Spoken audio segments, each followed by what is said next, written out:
Bismillahirrahmanirrahim. Assalamualaikum warahmatullahi wabarakatuh. Perkenalkan, nama saya Sarmila dengan nomor induk mahasiswa 225190025, merupakan mahasiswa pendidikan matematika Fakultas Keguruan dan Ilmu Pendidikan Universitas Sultan Agung Tirtayasa. Kali ini saya akan membahas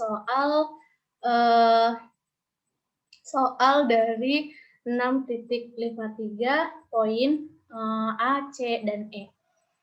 Ya, di sini soalnya diberikan misalkan Y1, Y2 sampai dengan YN merupakan acak binomial bebas dengan NI. Kita percobaan dan peluang berhasil diberikan PI dengan I-nya itu sama dengan 1, 2 sampai dengan N. Soal yang pertama yang ditanyakan yaitu jika semua NI sama dan semua P sama, tentukan distribusi dari sigma I sama dengan 1 sampai dengan N dari YI. Kemudian yang bagian C yaitu jika semua NI berbeda dan semua P sama, tentukan distribusi bersyarat dari YI dan diberikan sigma I sama dengan 1 sampai dengan N dari YI sama dengan M. Yang selanjutnya yang ditanyakan yaitu jika semua P berbeda, apakah metode fungsi pembangkit momen bekerja dengan baik untuk mencari distribusi dari sigma I sama dengan 1 sampai dengan N dari YI, dan mengapa alasannya. Ini pembahasan dari poin yang A, yaitu jika semua NI sama dan semua P sama, di sini kita tentukan distribusi dari sigma I sama dengan 1 sampai dengan N dari YI. Di sini kita jawab, jika semua NI sama dan semua P sama, maka kita ketahui bahwa N1 sama dengan N2 sampai dengan NN sama dengan M. Dan PI sama dengan P2. P1 sama dengan P2 sama dengan sampai seterusnya sampai PN sama dengan P. Kita definisikan U sama dengan sigma I sama dengan 1 sampai dengan N dari YI. Kita ketahui bersama bahwasannya fungsi pembangkit momen dari Y adalah MYI dalam kurung T sama dengan E besar dalam kurung E kecil pangkat TYI. Nah, itu sama dengan juga bisa sama dengan 1 dikurangi PI ditambah PI E pangkat T pangkat NI. Oleh karena itu, fungsi pembangkit momen dari U adalah kita ubah jadi MU dalam kurung T, kemudian sama dengan E dalam kurung E kecil pangkat TU. Sini E besar sama dengan E besar dalam kurung kita ubah menjadi E pangkat T sigma YI. Kemudian di sini si T-nya kita kedepankan sehingga si sigmanya kita kedepankan. Jadi E dalam kurung S sigma TYI. Di sini sama dengan I sama dengan 1 sampai dengan N dari E dalam kurung E pangkat TYI.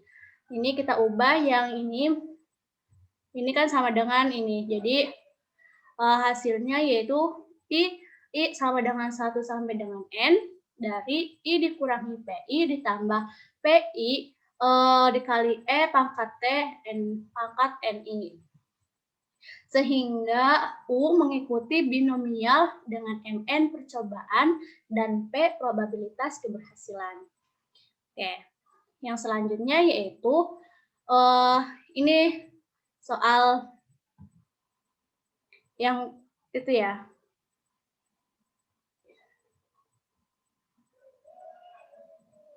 Yang C.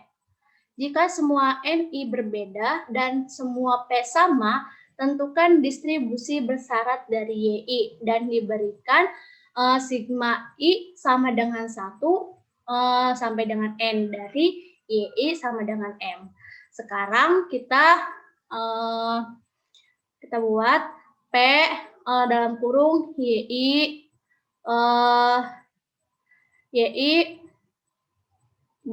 dibagi YI.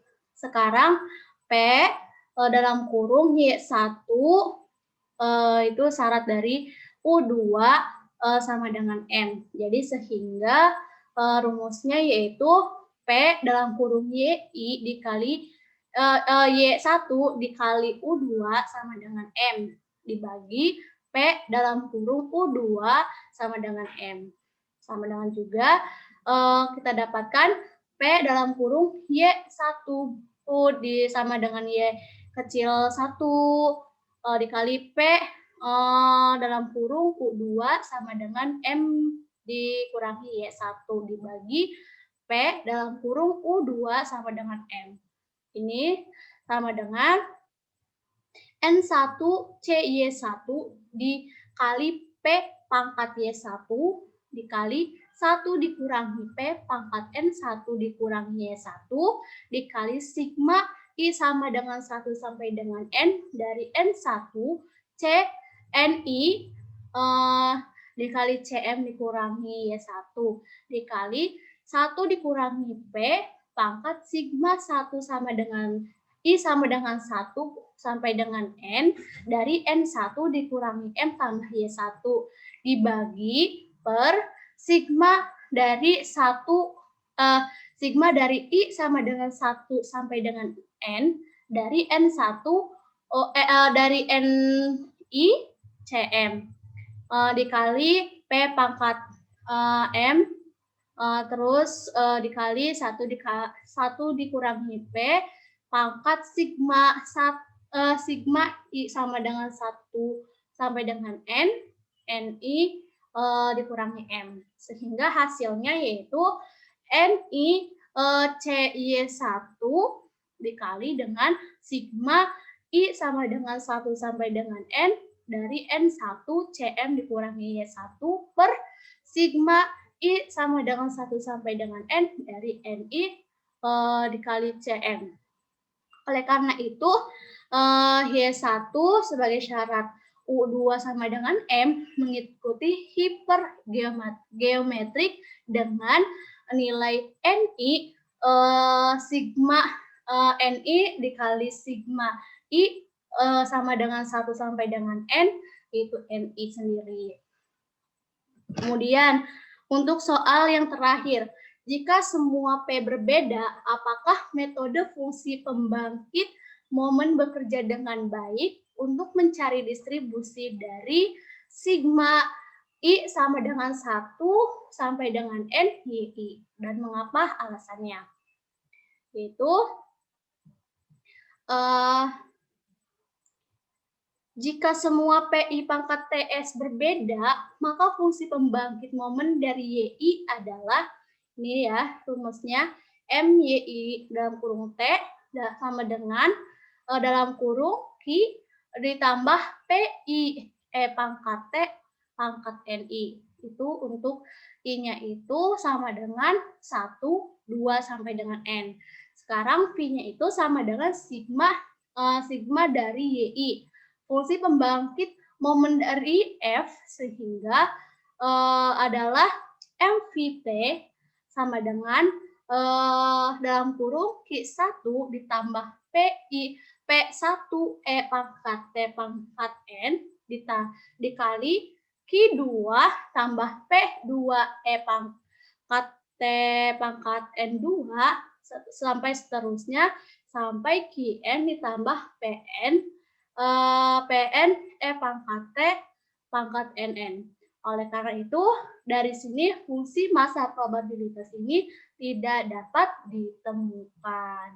Jadi, metode fungsi pembangkit momen ini tidak bekerja dengan baik untuk mencari dari sigma sigma I sama dengan 1 sampai dengan N dari I, karena dari fungsi pembangkit F-nya ini.